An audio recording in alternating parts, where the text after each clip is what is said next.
So welcome to the Rainbow Push PPP tutorial for churches.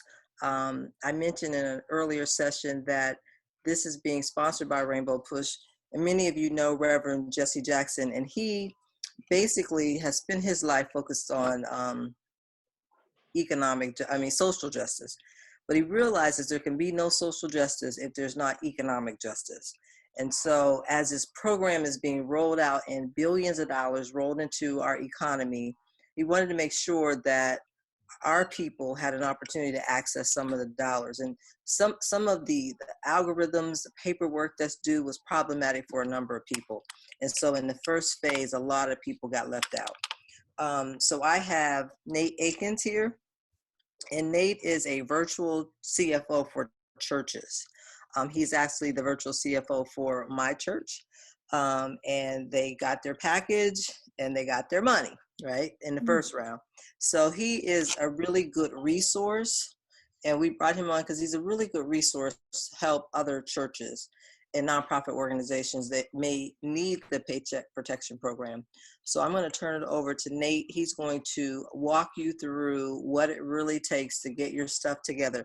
Now, let me just say this. If you have a relationship with a bank already, you should utilize that relationship, especially if there's a community bank in your neighborhood or your community, or a credit union, or someone that is a smaller entity that you can actually touch. If you're in the Chicagoland area, we will actually help you put your package together because we have a connection with the bank here that we know we can help you get that through. No, of course we can't guarantee that, but we have a direct contact at that bank to help you. We also have a website that we will put up at the end, and you can actually access that. Is a network of banks. So if you don't have a relationship and you want to use that one, it'll have a portal that will take you into that network. So with that, Nate, I'm going to let you take it over and get down to business. So feel free to ask Nate questions. Mike, if you can just mute the lines out, and Nate will come in periodically and we'll open up the lines to see if you have any questions. We'll do that at the end too, but periodically as we go through, Nate, you just tell Mike to open up the lines and see if there are any questions, okay? Great. Excellent. Well, Helen, thanks again. I want to thank you and the Rainbow Push Coalition for the opportunity to share on today, because this is a very, very important matter that our faith-based entities can participate in. Let me first say that the Paycheck Protection Program falls under the umbrella of the CARES Act. And the CARES Act represents the Coronavirus AIDS Relief and Economic Security Act for 2020. There are two programs that fall under that umbrella. It's the Economic Injury Disaster Relief Loan Program, and again here the Paycheck Protection Program. And so that's what we're going to be focusing our attention on today. I believe there are other webinars that are going to be going forward as it relates to the other side. So with that being said, let's move forward with the next slide, please. So again, the steps for approval for the PPP, Paycheck Protection Program, were that it went on Senate approval.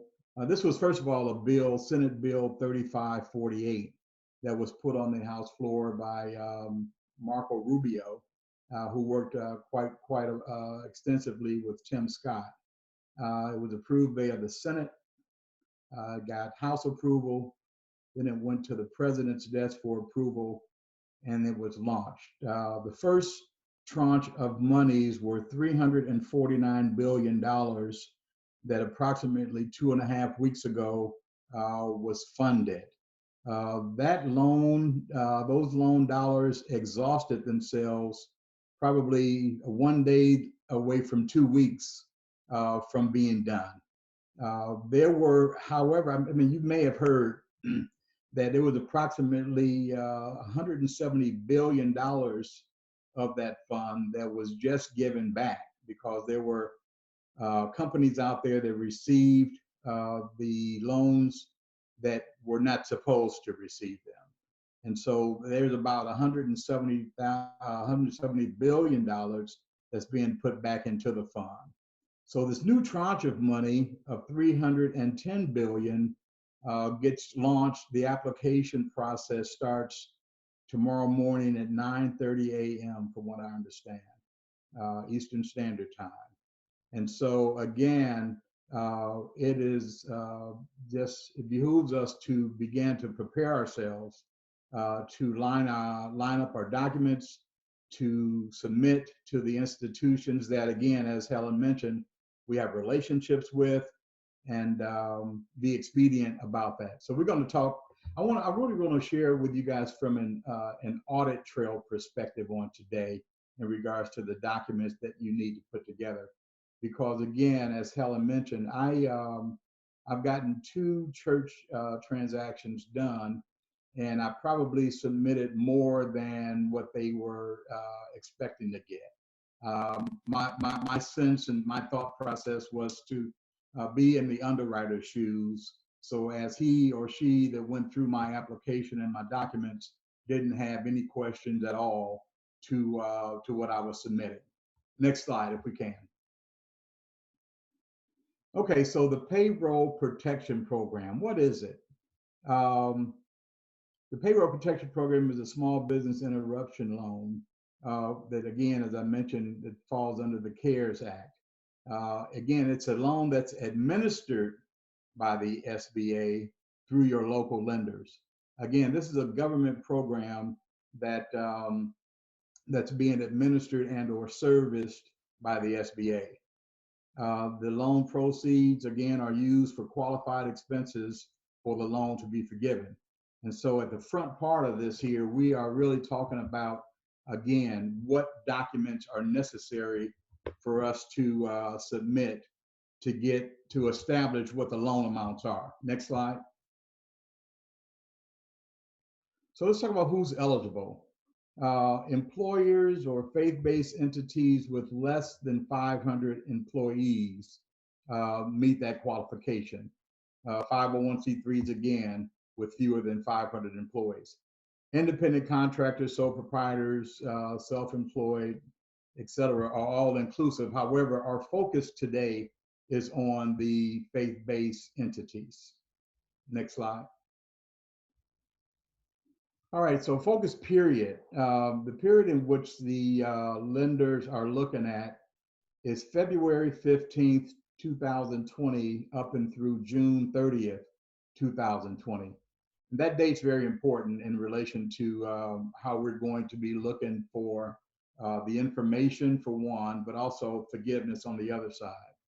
As I mentioned, small businesses, nonprofits, churches, and other 501c3 organizations are inclusive.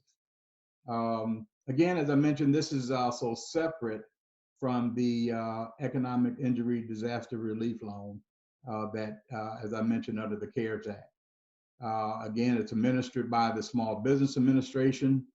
The first, again, tranche of monies were $349 billion, of which, again, 310 is being released on tomorrow or put into the fund.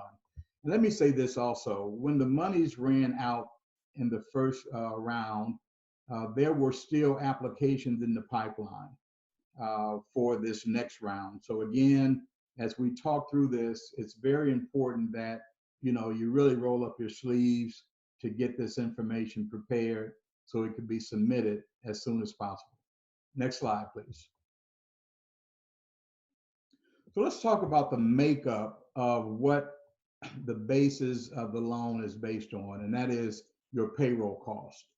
So salaries and wages, payments of a cash tip, vacation, parental, family, medical and sick leave, health benefit premiums, retirement benefit premiums, taxes. It should take the gross salary amount for the employee, which excludes the employer share of your federal taxes for FICA.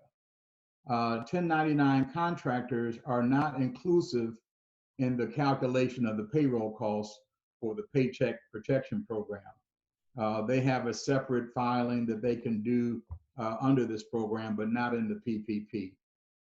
Each employee is limited up to a max of $100,000 for their annual salary and wage. I've been through several webinars with professionals that have inked some of the program and its policies, and initially housing allowance are not included in the intent of the legislation. However, we're hearing, and even in the packages that I've submitted, the lenders accepted the cost of the housing allowance. And so let me mention too here, I want to back up for a quick minute and talk about requirements of documents. Let me grab this here. So the documents that you need to prepare really needs to be extensive. Organizational documents such as the letter of determination for the 501c3, a good standing certificate would be also a good document to support with the application. And I say that because oftentimes annual reports aren't filed on an annual basis. And what happens is when that happens, the entity is involuntarily dissolved. And so we don't want a situation to come whereby, you know, they're going through the applications and underwriting goes to see if you're in good standings and that certificate is not in good order. So we don't want to, and again, anything that's going to hinder their approval process once they go through the documents. Your tax ID number and your articles of incorporation are other organizational documents to include in your package. Supporting documents. The period in time in which we are looking to gather our information is from a window of April of 2019 up and through March of 2020. Okay, so every month from April 2019 up and through March 2020, we want to have our documents in order. And so what are those documents? We are looking for payroll registers for those months, those 12 months. Oftentimes, you know, ADP or Paychecks is working the payroll for many of these entities, and they already know and have the documents prepared, if that's your choice, to utilize them for this particular report. 941 quarterly reports for the full fiscal year 2019 and the first quarter of 2020 are necessary.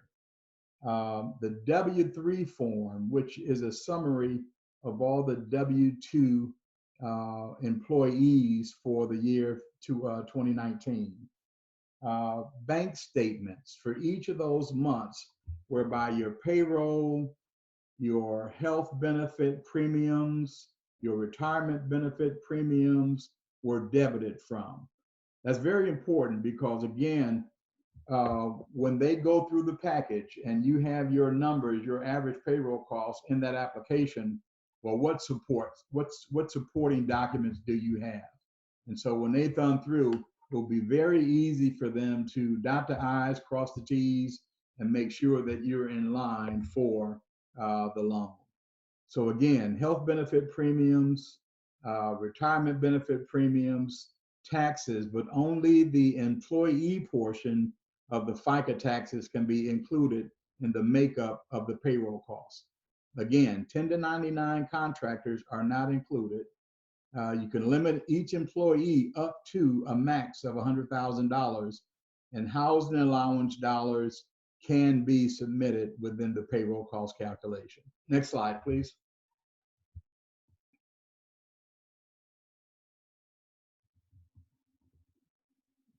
So here's this, a chart. Okay, here we go. Here's the calculation. Let's look at the calculation of the payroll costs.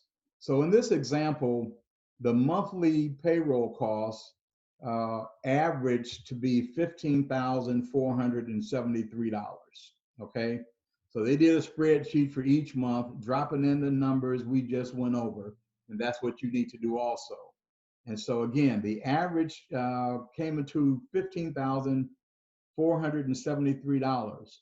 And so the multiple that's being used is 2.5 times the average payroll cost, which in this case equates to $38,683.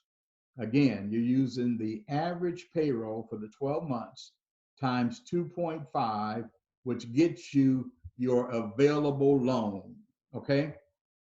That available loan could be utilized for payroll, benefits, mortgage interest, not mortgage payment, but mortgage interest, rent, utilities, and interest on other debt obligations.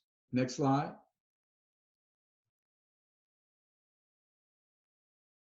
So the makeup of the loan that's calculated can be utilized 75% for payroll cost again, including what we went over, the general group health insurance benefits, retirement benefits. 75% again of those dollars can be utilized for that. The other 25% of the dollars can be utilized for mortgage interest or rent payments, utilities, interest on any other debt obligations that were incurred before the loan period. So prior to the loan, any type of interest on debt obligations can fall into that other 25% bucket for utilization. If you use the loan for other things, that portion of the loan will not be forgiven. So again, up until now, we've been saying loan, loan, loan. However, if you utilize the money in the ways that they spell out, 75% for payroll costs and 25% for the other items that was just mentioned, your loan could be forgiven, all right? Loan proceeds need to be utilized by June 30th to be eligible for the forgiveness of the loan. Initially, they were saying in some of the webinars I sat in that it was 8 weeks from the time of the loan, but it was cleared out. It was very clear at the end of the approval that it needs to be utilized by the end of June of 2020. Next slide, please.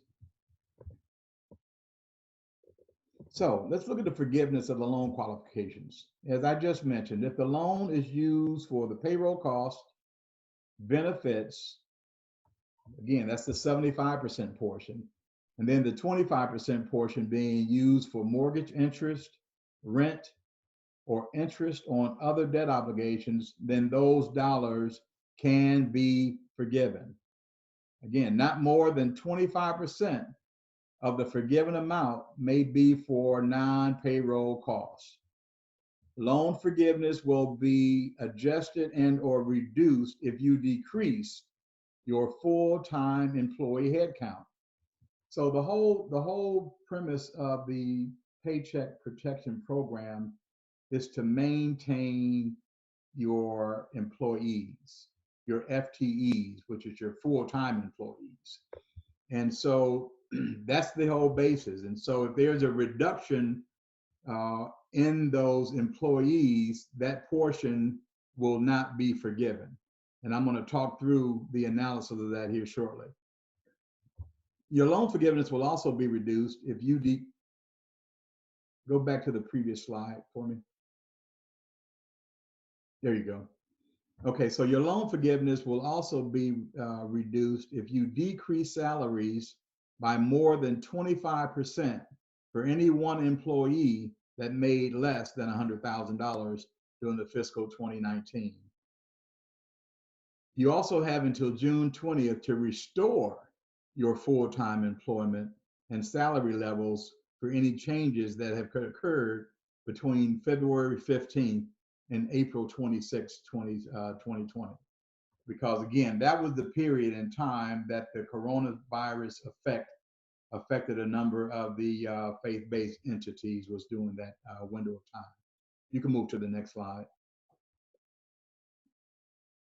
So let's talk about the loan terms if they're not forgiven. The loan terms is 2 years, and the payments are deferred for 6 months. And so we've been talking about February 26th of 2020 up and through June 30th of 2020. Well, the month of July is when it's time to show that you've utilized those dollars in the way that they've instructed us to use them. Okay. And so again, 75% for payroll costs and 25% of the other costs has to be reconciled during the month of July. What do I mean? So we receive the money, and so now we're starting to utilize it. And so every time we utilize it for the purposes intended, make sure that you are supporting the utilization of the money with the document, meaning that if you're using it for payroll costs, make sure that you are attaching your payroll register to support that. If you're using any of the 25% money for leases, mortgage interest, interest on other lines of credit, etc., just make sure that your documentation for how you're using it is supported by the dollars, because when it's time to show that here's our documents for our loan forgiveness, we have to make sure that just like we did to get the loan with the documentation, we have to do that on the back end to make sure that that loan is forgiven. So again, that window of 6 months before amortization of the loan is in place, and the actual interest on these loans is at 1%, again, over a 2-year window that starts right at the beginning of 2021. Principal forgiveness, forgiven if proceeds are used for qualifying expenses, which we talked through. Next slide.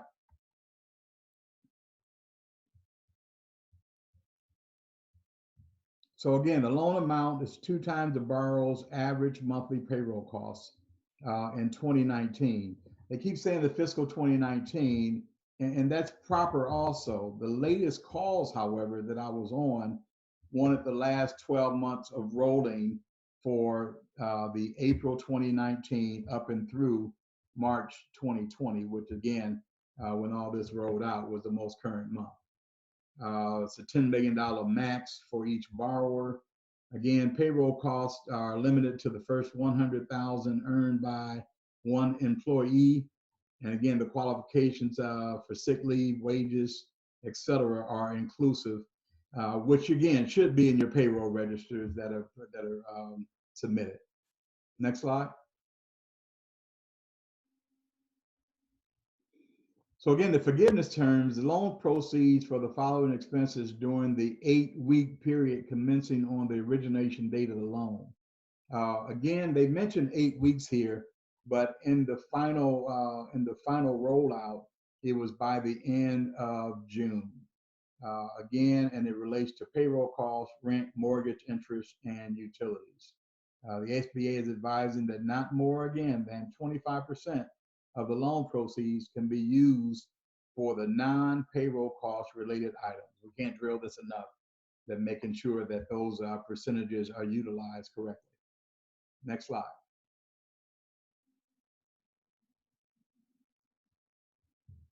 Okay, so the forgiveness amount may be reduced if the employee head count is reduced. The payroll cost times the average number of full-time employees per month during the 8-week period. And so this is what we have here. We have the full-time employee is an employee typically that works 40 hours a week, 52 weeks a year, given vacation, etc. And it calculates out to like 2,080 hours. And so the period in which they're comparing February of 2019 through June of 2019 in regards to where your head count was at that particular time, okay? And they're comparing that to the current year-to-date period of February 2020 through June 2020, and they want to know where your head count is going to be at the end of June 2020. And if there's a reduction whatever that percentage of the reduction is the portion of which your loan would be. Again, it says here, if salaries are reduced, payroll costs, the amount of the reduction in wages for employees making $100,000 or less is greater than 25% compared to a recent quarter. Employees making greater than $100,000 may wages reduced, and it should be reduced in the calculation again of your payroll costs. But if the headcount reduction or payroll reduction is eliminated by June 30th, full forgiveness is available. So what I'm saying is that to make sure that your headcount for last fiscal year, for that window, February 19 through June of 2019, let's say, for instance, if it was 10, and then it compares to the current window of time of February 2020 through June 2020, and it went down to 9. So it means that you laid off one person, or let's say 10% of your staff. So 10% of your loan amount would turn into a loan, and 90% of that amount would be forgiven. Now it's the flip side. If, let's say, for instance, that you had 10 employees back in February 2019 through June of 2019, and let's say you had the same 10 for February 2020 to June 2020. If you had the same number of employees for the comparable periods and or more, the total loan is forgiven. Next slide.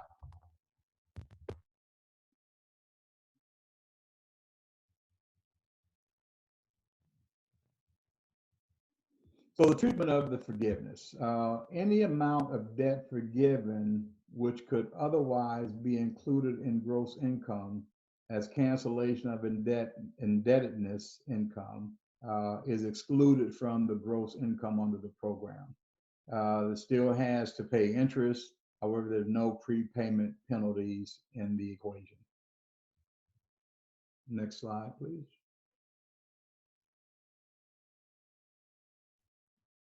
And let me say this in regards to the loan itself. Once you've been approved, you get a standard note from the SBA stating the terms of the loan. It states that if you qualify for forgiveness based upon, again, the review of the documentation, your loan will be forgiven. Again, it's a 2-year amortization period with a 1% interest rate. So what your borrowers know, they should apply early because, again, this is a first come, first served basis. And as I mentioned, when the first round of money's exhausted, there's still applications in the pipeline.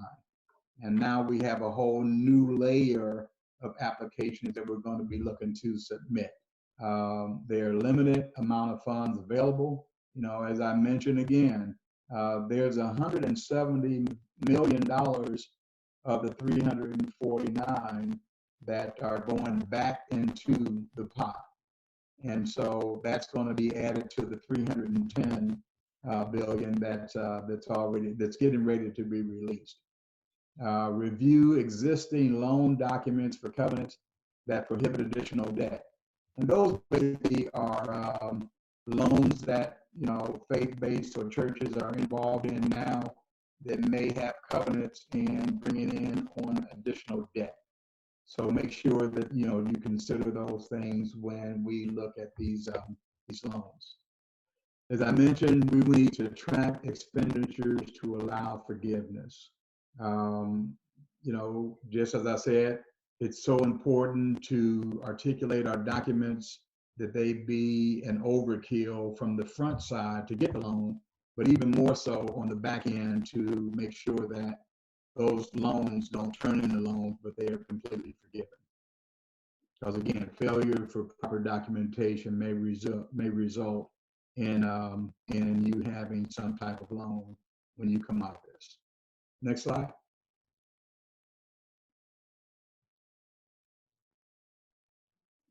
So again, it's an interaction with SBA loans. If the borrower obtained economic injury disaster loans between this window, you may refinance it. And these are questions that that are being posed by some of the people that kind of wrote the bills, and other people that had questions in line with what we're seeing here. Um, may obtain in conjunction with other SBA loans, but such loans may not be used for the same purpose, etc. Next slide. So other details, lenders will most likely, as Helen mentioned, work with their current financial institution that they have a relationship with. No loan payments under this program are due again for the 6-month window of time that we discussed. There are no fees that are associated with the loan, and the interest rate again is 1% over that 2-year window. There are no prepayment penalties. There are no personal guarantees. There's no collateral necessary. However, there are good faith certifications that you will need to certify on the application process to certify again that the loans are going to be supporting ongoing operations of the church. Funds will be used to retain workers and maintain payroll or make mortgage interest payments, lease, and utility payments as outlined in our discussion, 75% to 25%. Next slide.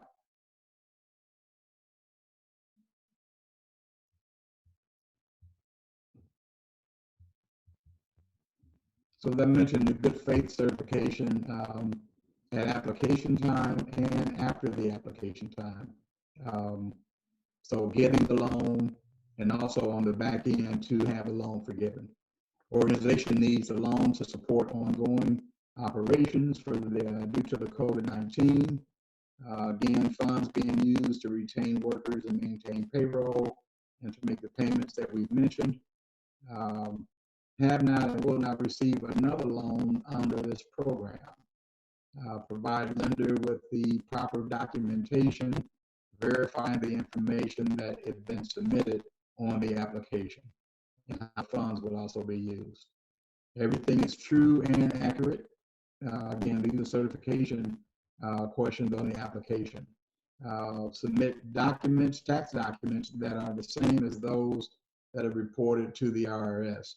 So again, if you're using ADP or a Paycheck firm, they submit the majority of times to the Internal Revenue Services for payroll. If not, again, those documents that support your payroll costs have to be in order with the submission to the IRS. Lender will share information with SBA and its representatives in order for the underwriting process to take place. Next slide. Okay, we can go to the next slide.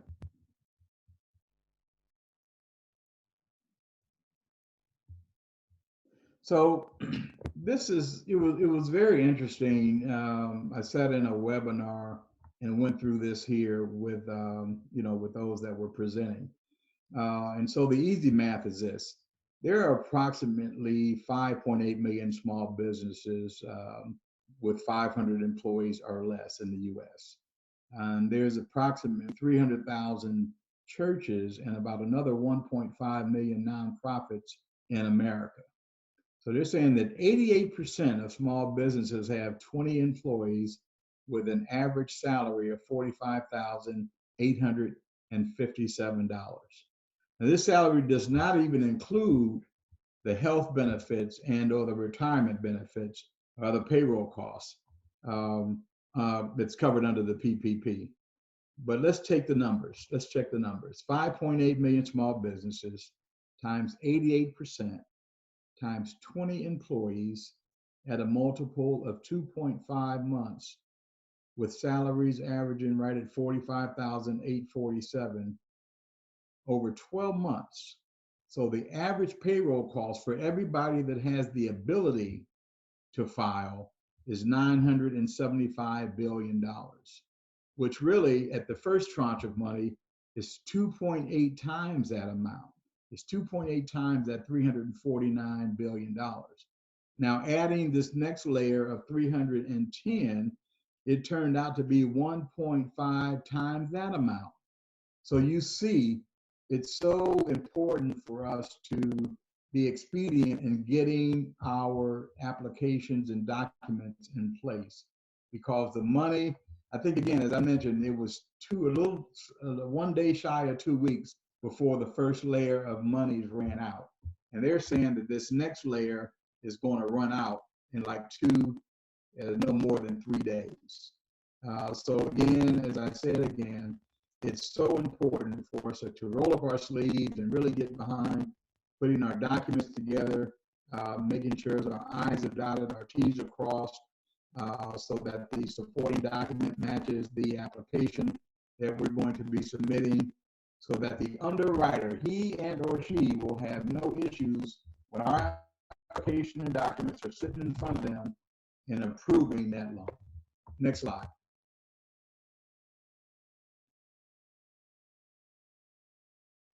So there are many other funds available for small businesses, but the Payroll Protection Program is probably the most necessary and needed for churches, nonprofits, and other 501c3s. Next slide.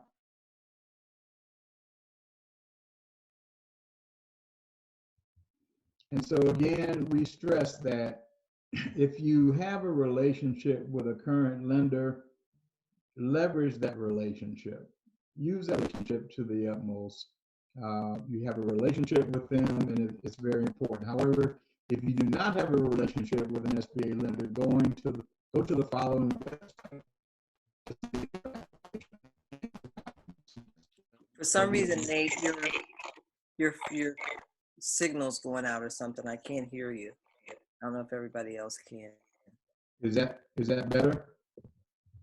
I can hear you a little better. Can you hear me a little better now? Yeah. So you see the website that's on the slide to submit your application and your supporting documentation. I hope everybody can hear me. Next slide.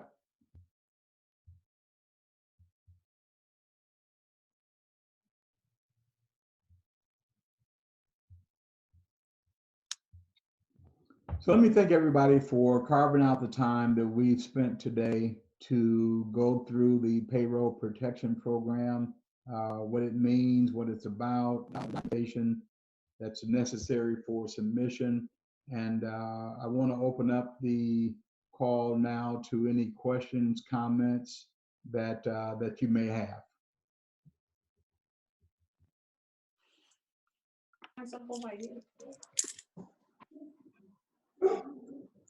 So let's, Mike, can you unmute all the lines?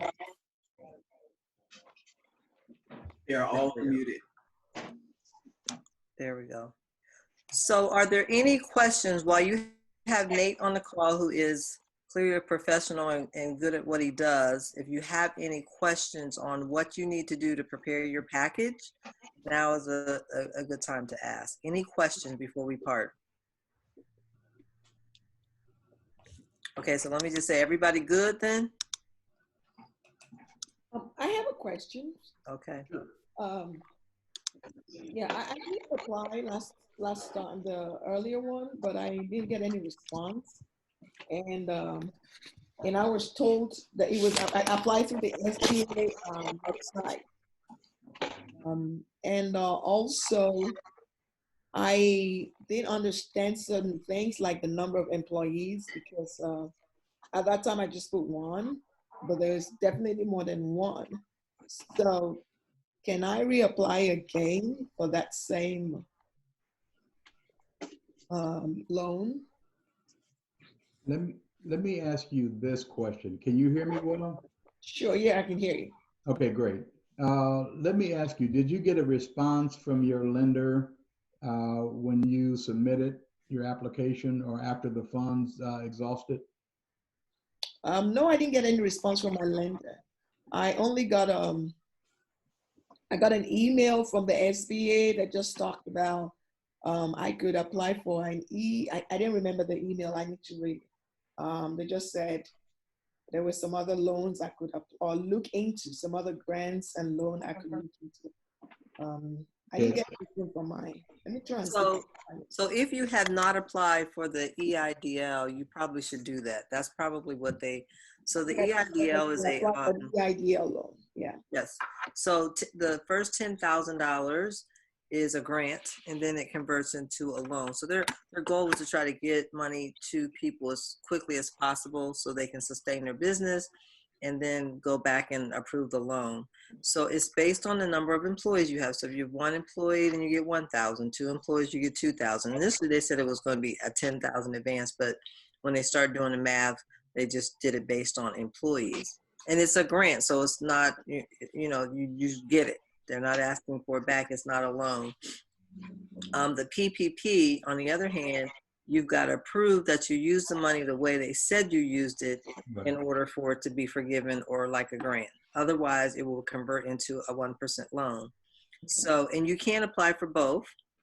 They will ask you, however, if you received any EIDL money, and they'll subtract that from what you get.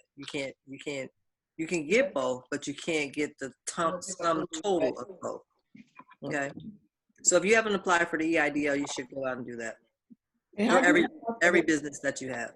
Where do you apply for the EIDL? So if you go to SBA and just type COVID-19, SBA COVID-19, the links will come up for EIDL and also for the PPP, and then there's also another loan if you need a loan. And also apart from the ministry, so if I have like a sole proprietorship as well, where I do. So can I apply under that? Yep. Okay. You can do the PPP for that also. Okay. Thank you very much. So we're doing another session on sole proprietors, independent contractors at 4 p.m. Central. You're more than welcome to join that because it's a whole set of different pieces of material that you have to hand in for your package. That's why we're separating out the sessions. There's one for churches, and if you have members that you 1099, then you need to get them on the session for independent contractors. So if you go to RPC, COVID-19.com, Mike, can you put that back up? Back up a slide. So if you go to this website, it will have a list of all the webinars. So there's webinars focused on churches. There's webinars focused on small business if you have employees, W-2 employees, and then one webinar for independent contractors or businesses with no employees. So the information that you have to put together is different for all 3 of those.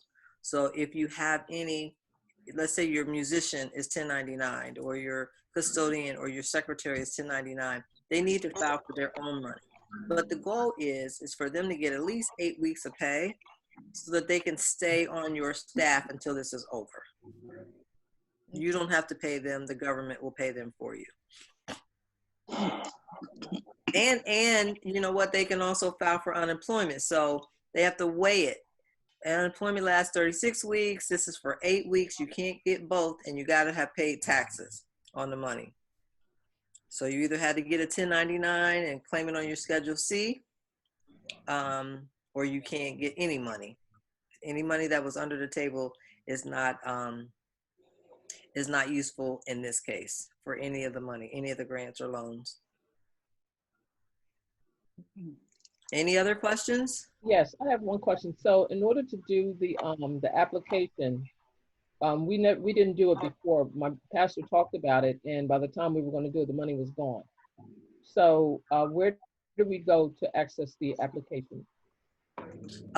So if you go on our website, Okay. On the RPC website, Okay. under resources, the application, the SBA application is there. Okay. Okay. Okay. And then all the information that Nate gave you today is what Mhm. you have to assemble. Right. Okay. Okay. Thank you so much. Got a lot of really good resources out there under the resources and tools and stuff like that.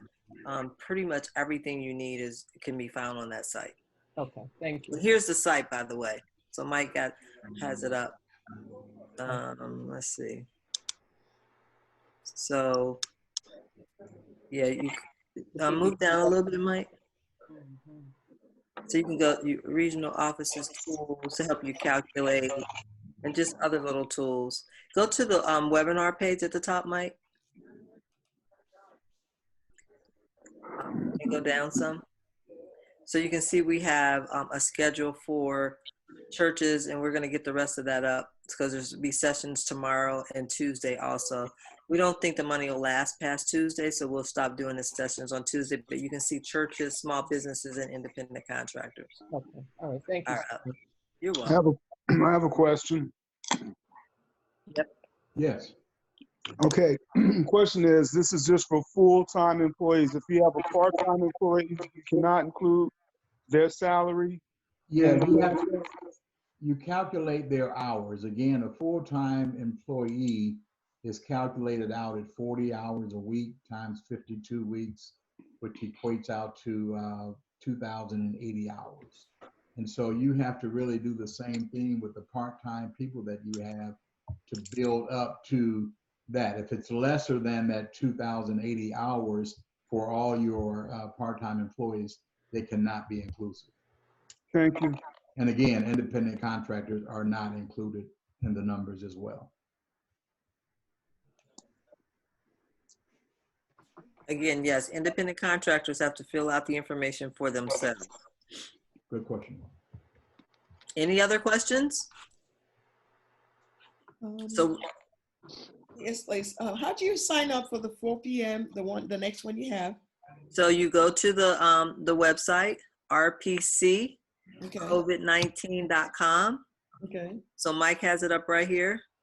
You go to the top and click webinars, and then the list of webinars that are going on today are there. So we're doing small businesses and independent contractors 2 times today. Okay. Our goal really, and we're walking through in specific details. It's not as complex as it is for churches, but it is, you got to know how to do it. So we're walking through the details for independent contractors and small businesses. We can get down to the nitty gritty. It's harder for churches because there's a lot more information that you have to provide, but not as much information for independent contractors and small businesses. So we're going through details. The line item on your taxes, we point you to what line you got to use to calculate what you got to get and how to be forgiven. So we don't want people to get the money and then they're not forgiven. Exactly. Okay. So with that, we're going to part because we got to get on the next session unless there's one more burning question. If not, thank you so much for joining us. Make sure you share with other people who may need this information. Let them know that we're doing these sessions. Our goal is to help you prepare so that you can get your packages ready. They will not have time to call you back if you miss something. You'll just miss the money. Exactly. They won't tell you weren't approved, or you just won't hear anything because they just don't have time. So we want to make sure that your package is complete. Thank you.